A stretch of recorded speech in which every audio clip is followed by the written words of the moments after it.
what we're looking for. So, hello Thamba, how are you, boy?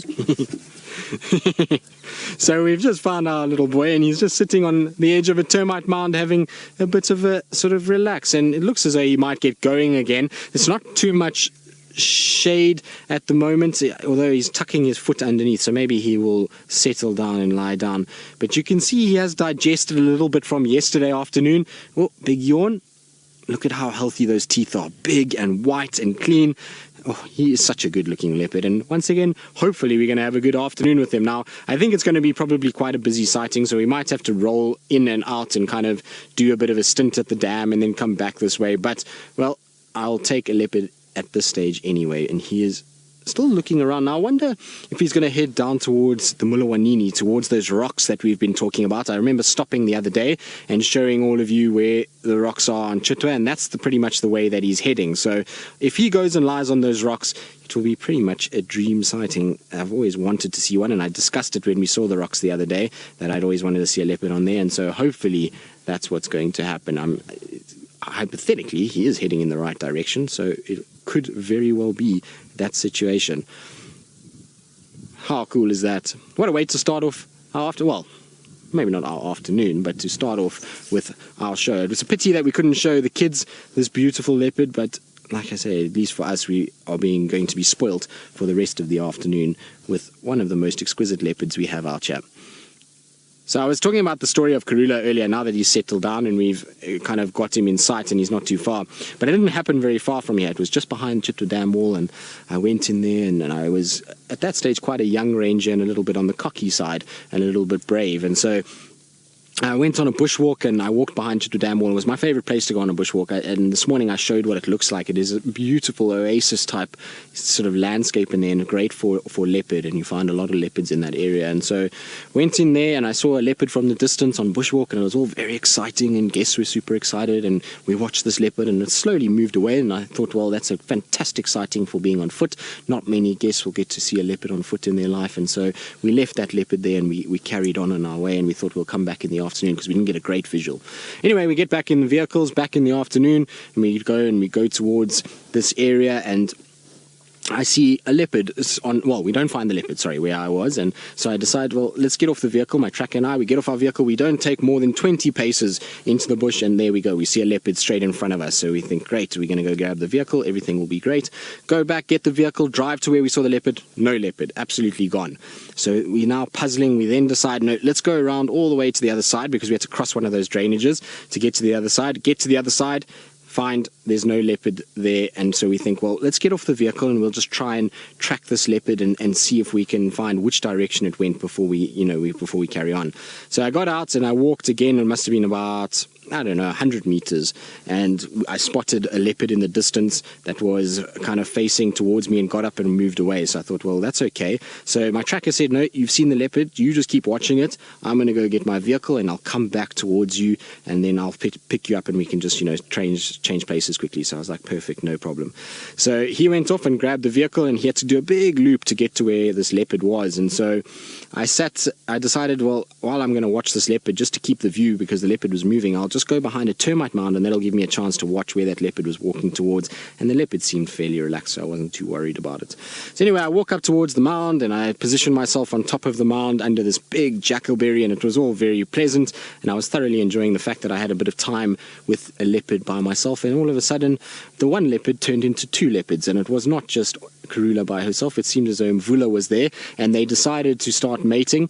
And so as they started mating, with Karula pushing up into Mvula's face, he eventually then kind of turned, and she turned and saw me straight on the termite mound. And from there, without even hesitation, she came barreling across this drainage line, up the other side, teeth bared, growling, hissing, tail going. There was sand everywhere. I had nothing on me, not even my radio at the time, and I was really quite shy or quite scared about this whole process. And so I then sort of went after, well, tried to back away a little bit, and she kept coming, and it was just horrible situation. Luckily, my tracker at that stage had heard where I was, and he had heard the leopards growling and carrying on, and he knew that there was something wrong. So he came trying to get in as fast as he could, and he got there, and he hit a massive stump. And as he hit the stump, the crunching caused Karula to break her attention from me and then run back towards him. And by that time, I was able to get around the termite mound and out to another vehicle very quickly and get onto their vehicle. And then she came barreling back towards me already when I was on the vehicle, hissed and growled at them, and then back towards my tracker and charged that car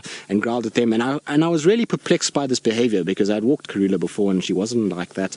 And eventually what I worked out was, in the process of walking these leopards, I'd walked a different leopard every time, but I'd walked Karula twice out of the 3 times, and she was getting upset now that she kept seeing a person disturbing her. And then on top of that, when we got there, she also, in the tree that was on the termite mound straight above my head, was a carcass, or in fact 2 carcasses, that she had killed. Maybe she thought that I was trying to rob her carcass, and she came barreling in to protect her kill, and that's why she was aggressive like that. It wasn't because she was an aggressive leopard, it was just that she was trying to protect something, and the mate behavior. It was a horrible experience. Like I say, it definitely took me a while to compose myself again. There was a bit of a shaking of the foot on the pedals at that stage, and I really kind of battled the rest of the drive, and it was really quite tough. But it was a cool experience later, and a funny story, but it was definitely a harrowing experience. The other harrowing experience that is Halloweenish than anything else was lions hunting buffalo in the deep of the night down on the Sabi River. It was dense, it was thick, the lions were stalking through the bush. All of a sudden we heard these buffalo bulls in front of us, and we turned all the lights off so that we didn't get any competition for the lions or any sort of advantage to the lions or the buffalo, and it was completely dark. Next thing, you just heard the lions break cover and run, and it was paws and then hooves going in every direction. And as we were sitting there, we were trying to work out what was going on, trying to strain our ears to listen, and then the hooves went away from us and quite a far distance away, and it sounded as though there was really going to be like nothing that we could do, and we weren't going to be able to keep up with them. All of a sudden though, one of the guys decided to turn on his lights to try and see what was going on, and the buffalo turned and came straight back towards the lights, because they could see that there were no lions in that area, and that's why they ran towards the lights. And then all of a sudden the guy decided to turn his lights off again, because his tracker shouted at him to stop doing it. And next thing, all we had was just buffalo and lions all around us stampeding, and one buffalo just smashed into the side of one of the Land Rovers. It knocked the tracker off the vehicle right into the path of another lion, and the lions were all around him, and the tracker ran to my car, and he eventually jumped onto the car itself with buffalo and lions running behind him. It was quite freaky to see it all in this kind of shadows of the moonlight. It was really not a pleasant experience. And then we got out the vehicle, and we obviously had to try and get this vehicle fixed and try and get everything done. And we thought the lions had moved off chasing the buffalo, because the buffalo that hit the car had carried on running, and we thought everything had gone. And we tried to get the car fixed. I eventually touched a tow rope and tried to drag the car out, and as we finished touching the tow rope and pulled out, there was the entire Southern Pride, which at that stage was 23 lions just staring at us no more than 5 meters, and we hadn't even noticed them in the complete dark. It was a horrible experience, and the chills that go down your back when you have something like that is pretty scary. So those are my little Halloween stories for today. We're going to try and find some shade, because I'm absolutely baking in the sun right now. So let's try and get back towards where Thamba is, and while we do that, I believe Taylor McCurdy, who obviously by dressing up the way that she had some sort of afternoon, was that of the male. Well, our beautiful boy is sitting on a mound, and he's busy watching some impalas. There's a few impalas that are not too far from us at the moment, and he's just kind of watching them from the shade of this termite mound. Now, I think he might try and hunt them eventually, but for now it's more about just trying to get himself stable. He's kind of sliding down the mound a little bit. The other bit of exciting news is that I just had a woodland kingfisher fly over me, so it is around here. I'm trying desperately to find it on one of the trees so that I can show all of you, but there is a woodland kingfisher somewhere near us flying about all over the show, so that's definitely super exciting. And I don't know who wins the bet, actually. I'm not 100% sure, but there is a woodland kingfisher somewhere here, so we'll have to get on camera before the bet can be won. But it means that if there's one, soon lots will be around. The other bit of interesting news I've got is that there is a bird that I'm pretty sure we have never shown on Safari Live that is somewhere near Chitwa Dam. I did see it this morning, and I wasn't 100% sure when I saw it fly out this morning, and we couldn't get it on camera quick enough, but I'm going to go back into that area and try and just get lucky and see if we can find it. So it's a mystery bird. I will tell you about it a little bit later once we leave the Thamba sighting in late afternoon. Hopefully the bird will be out around late afternoon. But is he just not the most magnificent leopard? He's got the most incredible markings, and every time I see him I kind of, I always comment on it, but he really is a lot darker than a number of other leopards in terms of his markings around his eyes. He almost looks as though he's kind of got this eye shadow, and that coupled with those bright kind of green eyes means he's incredibly striking. He's a beautiful individual and certainly one of my absolute favorites. So I'm glad we're getting to see him, and I'm glad it's been 2 days in a row. And like I was saying yesterday afternoon, if he's seen somewhere, if you follow up on him and you carry on looking for him, generally you can find him in a very close proximity. And we are, I don't even think, maybe 400 meters from where we had him yesterday afternoon. So he's not far, and he will continue to kind of be in these areas. Oh, but look at that. He's just looking straight at me. I'm sure he's a bit confused by my appearance. Adele, you're asking, as leopards get older, do they get smaller?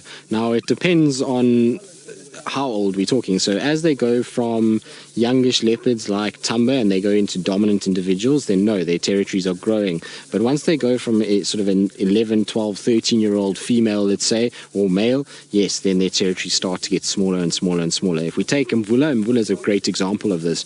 He was, when he was a dominant male, was dominant from Mala Sand River side all the way into Manyeleti, from Nkoro all the way until Arathusa. That was the sort of the width and length of Mvula's territory. It was massive. And then what happened is slowly over time he got older, and so slowly but surely other males eroded his territory away, and now we see that he's pretty much restricted to the northwestern section of Buffelshoek, a little bit of Manyeleti, and he goes a bit into Simbambili and Djuma, and that's really about it. So his territory has been eroded down massively by all the other male leopards that we have in this area. So yes, they do lose territory as they get older. Also with the female, often you'll find that the cub for that particular individual will often have a little section of its mother's territory to start. They almost glean a section from mom. Mom drops them off close to her boundary, and she takes a little bit. And so as the female gets older and has more and more daughters, so often her territory will shrink down into the core part. And then you'll find a situation where as she gets really old, some of those daughters that have been established and are quite physical and big and have really kind of done well, they'll start to slowly push that female out and take over their natal territory, much like what we're seeing with Thandi and Shadow. Of course, they didn't push Karula out, but they still have taken over their mom's territory and headed back into their natal area where they were born and where they spent their sort of early formative years. So it does happen from time to time. Shame, boy, you're a bit tired. I don't know if he knows what to make of me. He keeps kind of staring at me as though I'm a bit odd. I think he's a bit kind of perplexed by this bright colored object that is sitting in a car, and he kind of is watching the impalas over my shoulder. I suppose it doesn't help that there's a whole bunch of impalas behind me, kind of giving me the little bit of the evil eye, the stink eye, so to speak, as he kind of watches me. But he is starting to fall asleep a bit now.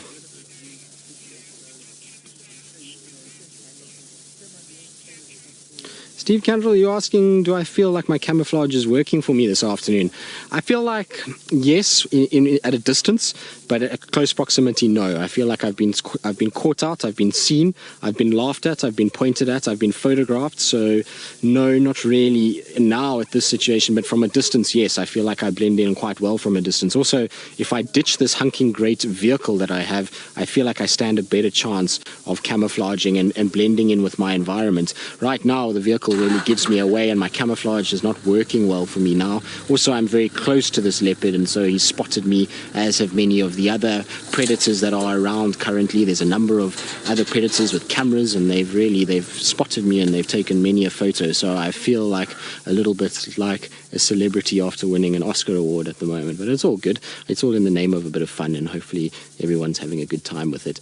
Hopefully Thamba also doesn't decide to eat me, because that would also be a tragic end to our Halloween fun.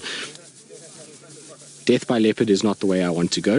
I feel like it's not going to be the most pleasant way to end one's life. I feel like it might hurt a little bit, so let's rather avoid that at all costs. But he's definitely kind of intrigued by this costume that I have on, and if only he could see my legs, he would be so much more impressed if he could see my fellies as my hooves and my little sort of onesie that goes down. And if he saw my tail, I think that would be just the absolute business. The guys behind me might be able to see my tail. I'll have to flick it out for them and show them just now, and so that they can also have a little look just to see what's going on. But how cool is that?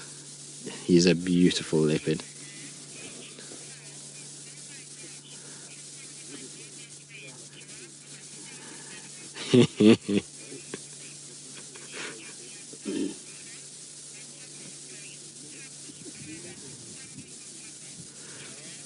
Tula Ann and Tucker. Now, Tula Ann says, "Oh my word, Tristan, my costume is absolutely amazing," and she loves it because giraffes are her favorite, and that she's decided to dress up for Halloween as Hosanna, and that Tucker is going to be dressed up as Thandi. Now, I'm sure the two of you are going to be looking very cute. Now, Tula Ann, what you need to do for me is you need to take a photograph of the two of you, and then you need to send it to us so that I can see how you look in your Halloween costume. If you're going to dress up like leopards that we know from this area, I want to see how you look, and so it'll be very cute to see you guys in your Halloween outfit. And I'm glad you like my giraffe costume. I think Thamba likes my giraffe costume, and so do many others. There's a guy behind me that's been laughing at me non-stop, and it's Peter. Hello, Peter. So Peter's busy filming me now as well. So I'm being filmed on 2 different cameras at this stage. But anyway, I'm glad you enjoy it, Tula Ann, and I'm glad that it's brought you some joy and that giraffes are your favorite. Hopefully we'll be able to find some giraffes for you at some point.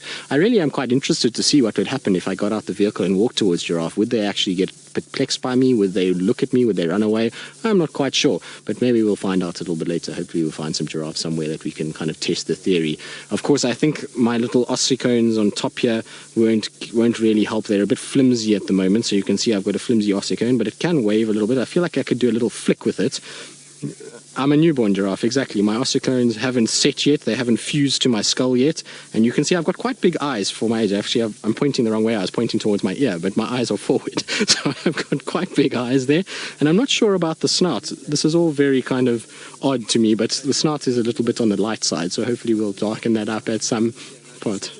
Now, Pooji's outfit, shame Pooji fell off the dashboard just now, but Pooji, who is Dracula Pooji this afternoon, is, you can see, he's got a very nice little cape that I built for him. He likes to have the cape because it protects him from the sun, particularly in the late afternoons when the sun is raging in Africa. You can also see Pooji's just had a fresh kill. Tamba's a bit jealous because Tamba's looking at Pooji's teeth and seeing there's a bit of blood there. So Pooji managed to feed recently, and he was the little Dracula kind of thing with his big white eyes, and that's why he's got such wide eyes this afternoon, is because he had a good feed and he's feeling a little bit electrified by life. And then he's got his little webbed pattern apron on the back, and so there we go. That's the backside of Pooji. There we go, Pooji. You've never shown your backside. This is a big step for Pooji. He doesn't really like to show his backside. He's a bit shy about it. He feels like it looks a bit big in his cape, but he's now decided that this is where the time, given that it's Halloween and we're all having a bit of fun, to be able to show it. Now Thamba is up and moving. He's decided he's going to start walking around, and I don't know if he's really sure about what I look like. He kind of keeps looking at me as though I'm a very odd animal. Hopefully he doesn't decide to jump onto the car. I don't think he will, though. You can see he's striding off now, so he's not too perplexed by all of this, and he's slowly but surely going down towards these impalas. So it's going to be really interesting to see how he does it. There's nice cover for him, a lot of thickets here that he can use to be able to stalk closer and get nice and near to these impalas, and hopefully there will be a situation where he can get in nice and close and be able to actually stalk them. It would be wonderful to watch him going for a hunt, but there we go. You can see he's just walking between the vehicles. It's amazing how much more relaxed he is than what he was a few months ago, or a few years, well, a year ago, let's call it, when he was still a little cub. He was absolutely petrified of everywhere. He's still a little nervous of the trackers and walking underneath them, but look how he's gotten down. He's doing his typical little leopard crawl now. So I love when leopards do this. This is my absolute favorite. Look at how he's down. You see how he's got that specialized collarbone. It's basically, it floats and he allows his whole body to sink, and he can then get down and his bones can come up, his collarbones, and he can walk basically on his tummy. It's an amazing thing to watch, and we were super lucky to watch Hosanna do it the other day, and it seems Thamba is going to do it for us as well. So that's how they get closer, is that they do this little leopard crawl and they get right up underneath the impala, and he has to get much closer than what he is now because they're not like cheetah in that they have the speed. These guys are much slower, and so they are ambush predators. They have to work their way nice and close to be able to then launch from there and grab what they need. So hopefully he's going to be able to keep stalking and keep moving in the direction that he needs to do it. Also, the other problem that the other things that he has to kind of keep in mind while he's stalking is that there's the sun and there is wind. Now, sun is a great thing for a leopard. If he can get the sun behind him, which is exactly what he's done, these impalas are having to look into the sun to be able to spot him. That coupled with the fact that the wind is coming from the east, so it's coming from the impala towards him. He's got everything in his favor in order to do a proper stalk. And this is how leopards learn, is that they'll watch their moms will teach them, and they'll learn all the conditions that what they need to use in order to be successful. Now, I think that's just a log sense. I think... Well, Thamba is giving us an equally beautiful sighting. He's giving us every angle we can imagine. He's up on a mound, beautiful golden light, and he looks absolutely stunning up there. Interestingly enough, though, there's definitely another leopard somewhere in this general area. I don't quite know where exactly, but we've got lots of alarm calls nowhere near where Thamba is. It sounds like a little bit south of us. Lots of alarm calls for Nyala and Bushbuck around the lodge, so I wouldn't be surprised if maybe, just maybe, Kuchava or Tundi could be in the area as well. So it's going to be interesting to follow it. But before we follow Thamba, we've also got a little hitchhiker that's got its best Halloween costume on as well. It's furry, it's got lots of color, it's looking quite vibey, as Megan would say, and is really kind of coasting along the dashboard and having a little good time of it as well. It's trying to find a work away off, and I'll eventually find a stick where I can maybe try and pull it off. The exciting thing is about our caterpillar that's inching away is that Thamba is also heading to the rocks that I was talking about earlier, and so I'm hoping that we're going to get Thamba on the rocks, sunset. It should just be absolutely perfect. So that's the idea anyway. Whether or not it works, I'm not quite sure, but we're going to try, and we're going to try and give it a bash and just see. Hopefully our signal will stay, because where we're heading is down into the Muluwanini. The other day I did have signal in that area. I had signal very close to the place that we are going to go, and so hopefully we should have a situation where we'll be able to maintain it. But he is heading straight towards the rocks as we speak. So I'm going to just quickly loop around. Just give me a second, and hopefully, like I say, signal will last. But let's just try and get around. Please, Thamba, go up onto the rocks. Please, please, please, please, please. I'm just going to try and get in here. Now, of course, there is a lot of sand and a lot of other nonsense that's in the way that we need to just get around. Whoa, whoa, it's all happening. Now let's see where he's going to go. He seems to be kind of walking towards this area. Now it's a bit of a gamble that I'm taking. And I think Kirst, who's back from leave and directing, must be a little bit flabbergasted at the fact that we are actually in the Muluwanini and got reception. It is quite strange and is very, very cool. Now I'm just trying to see where he's going to go, but this is the rocks that I'm talking about. Look at those rocks. Imagine now if Thamba goes and sits on there and we get a sighting of him with the afternoon sun on that rocky section. That's what I'm talking about, and that's what we need. So hopefully he is going to head this way. He's just on top. I can just make him out on the top there where the other vehicles are, and his direction is slowly but surely towards this area, and so I'm hoping he is going to end up on one of these rocks at some point fairly soon. And if you were with us the other day in the bad weather when we stopped here and I was talking about these and how much this is kind of an area where leopards have walked past, and I've seen them lying all around this but never on the rocks itself. And so today is the best test of what's going to happen, and hopefully he is going to be able to come. There he comes. You see he's busy chasing a squirrel. There's a squirrel on the rock, so he's watching the squirrel. There you can just see him on top, and there's the little squirrel. Now the squirrel might ruin this for us. It's awesome because he's hunting a squirrel, but it might ruin his kind of setting on the rock itself. You see, there he comes, chasing after the squirrel. Oh no, squirrel, you've not done a good thing for us. You've gone the wrong way as well. It's taken Thamba to the wrong rocks. I suppose there are some rocks here that he might lie on, but he's definitely interested in the little squirrel. And a young leopard like this, that's what he's going to be hunting more than anything else, his little squirrels and hares and those kind of things. And that's why he's so interested. You can see far more interest in that than he was in the impalas earlier. Now, Kirst, unfortunately, one thing about being down here is that there is very little signal radio-wise. I can hardly hear Kirst at the moment, so I'm just going to reverse back where I could hear her. I just want to see where he goes. He looks like he's going to come down the hill with me, so I'm going to reverse back into an area where hopefully... Oh no, he's settled down now, so let's try and just give ourselves a little bit more height that we can maybe, just maybe, hear Kirst. No, Kirst, I'm sorry, I'm not going to be able to hear you, but you can try and maybe send me a message or something. I don't know, that's going to be the best bet, because at this stage I can't hear anything that Kirst is saying. It's broken up completely, but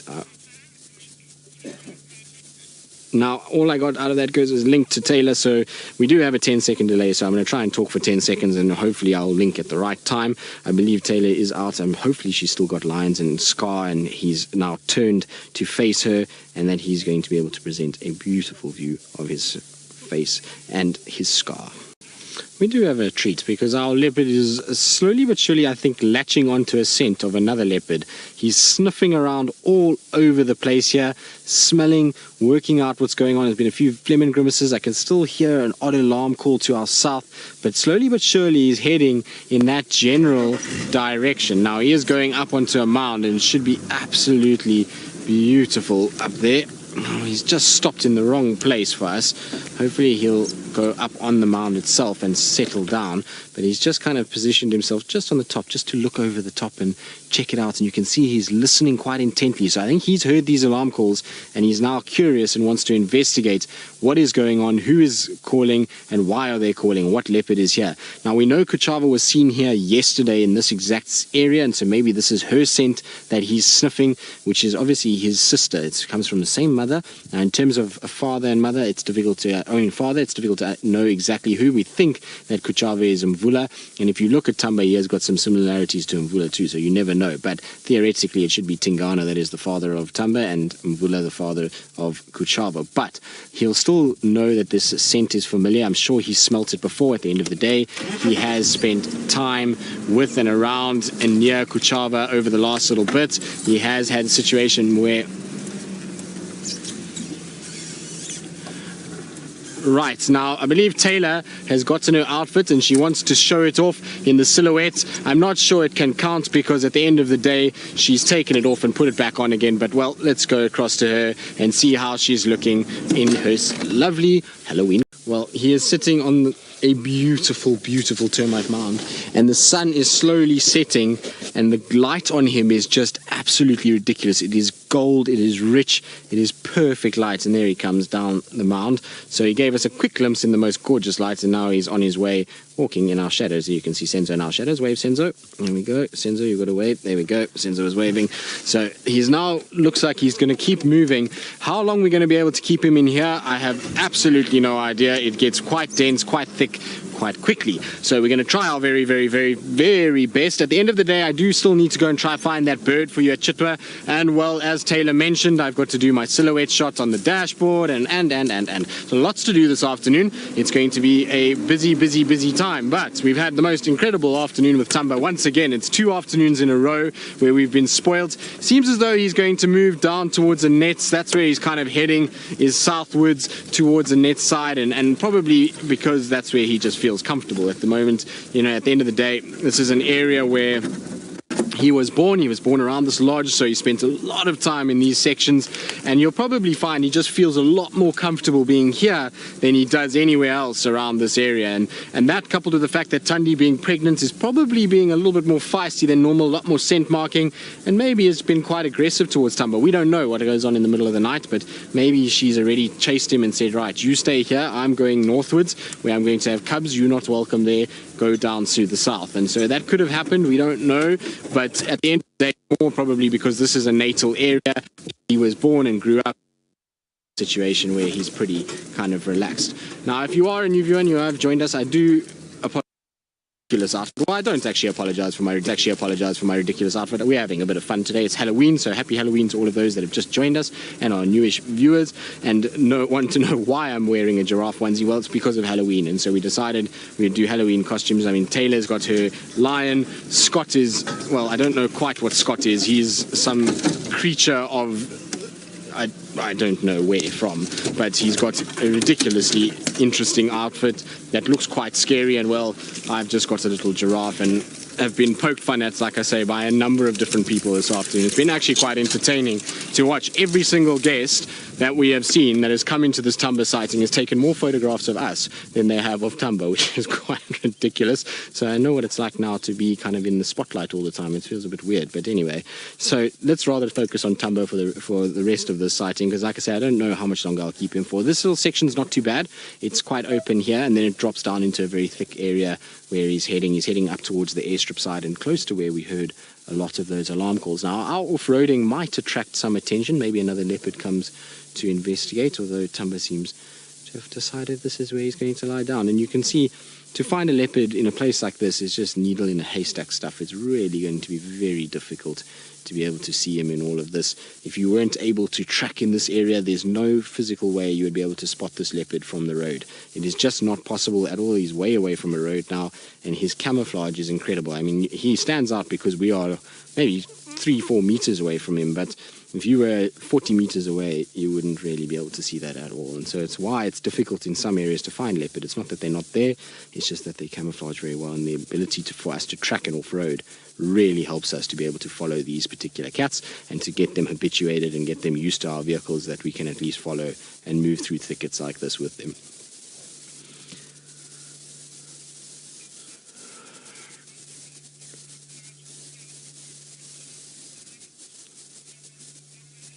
Well, I wonder, there's a debate. I mean, obviously animals can surprise you, but you want to know what the largest prey item that Thamba could potentially pull down at the moment.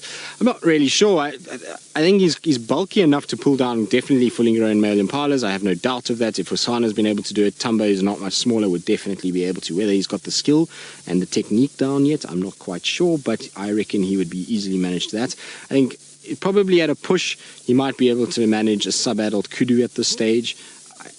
At a push, I don't think it's quite what he's looking for. He's definitely probably doesn't have the confidence to go after something like that just yet. Once he gets a little bit older and he gets towards Tingana size, then most definitely we'll see a situation where he will go after probably all kinds of things, from kudu to waterbuck to nyala to bushbuck, impalas, all those big animals, and even potentially, like Tingana, wildebeest and even baby giraffe. So I reckon he'll get to that stage, but now is probably, male impala is probably as big as he would be able to go just yet. He's about the size of his mom now, in terms of, if you would want to, maybe a little bit more bulky, but he's an adult female leopard, and we know that his mom has killed fully grown kudu females, so I suppose it's within the realm of possibility, but I just don't think he has the technique, nor does he have the desire to go after something as large as that. I think he's still learning his way, and hunting is a bit foreign to him, and so he's going to tackle smaller things. You saw his attitude towards the squirrel as opposed to the impala, is far more interested in the smaller object than the bigger one. So I think now at the moment, mostly he's going to be sort of honing himself and getting himself used to squirrels and those kind of things before he upgrades. Lana, you're asking how do we identify two leopards with the same spot pattern? Well, Lana, there's no two leopards that are 100% alike. There is just, it's not possible. There's no identical twins. It just doesn't happen. So even if the spot pattern around the whiskers is very, very, very, very similar, and you're battling, there will be subtle changes there, and there most definitely will be spot differences around the eyes. So you see on the top of the eye there's quite a few bars, and there's a number of little spots that go around the eye. That's a lot of the time that people will use those in order to ID them. Also, spots around the cheek areas. No two leopards will have the same spot. So as long as you can get a section of the body, it's not just the whiskers, and you'll be able to identify the leopards. There will be no two that are exactly the same. There will be differences in the face somewhere. It doesn't matter where. Somewhere across the bridge of the nose, over the eyes, around the whisker, there will be a spot that doesn't match on the other individual. So that's how you would do it. You would just look at places outside of the whiskers. You would look at eyes, you'd look at forehead, you would look at top of the head, you would look at on the shoulders, chest, anywhere around those sections, to be able to try and determine what's going on and where you need to kind of focus, and where you'll be able to pick up differences between the leopards that we have out here. Now, I think Thamba is probably going to start sleeping fairly shortly, so I'm going to probably head towards Chitwa Dam to be able to try and kind of get our sunset shot at some point, because Thamba is starting to fall asleep a little bit, and maybe, just maybe, we'll be able to find him. Now, I didn't get the name, Curse. Sorry, I was too busy thinking about sunset. I didn't get the name. I got the question, but I didn't get the name. Billy Pickle, you want to know whether or not...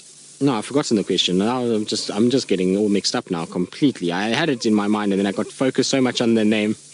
There we go. Will Thamba be Mvula's son due to his eye color? It is possible. So, Billy Pickle, I don't really know who the father is. It's possible that different males have mated with Thandi and caused her to have a litter, and even there could be different males within the litter itself. So we know that Thamba had a litter mate, and that litter mate might have been Tingana, and he might have been Mvula. It's possible. It's possible Quarantine could be the dad. It could be a multitude of different males that it could have been the father. We don't know. We don't see them mating all the time, and so it is very possible that Mvula could be involved. The thing is that Mvula just was not seen in this area at all and was not seen with Thandi. The thing about that, though, is that Thandi does go into really odd places, and she has been seen on Buffelshoek, she has been seen on Torchwood, and that is areas where Mvula does inhabit, and it's possible that Mvula might have had one night of mating, and that's all it takes. And then he might have kind of fertilized an egg, and we could have had Thamba from him. So the DNA structure would be able to prove who the father would be, but of course for that we would need the Panthera data to be released, and for us to be able to then know exactly who is the father of Thamba. But it's possible, yes. I see a lot of similarities in Thamba to Mvula, so it is possible, but who's to say? It's difficult to know. Maybe it was quarantine, and we know quarantine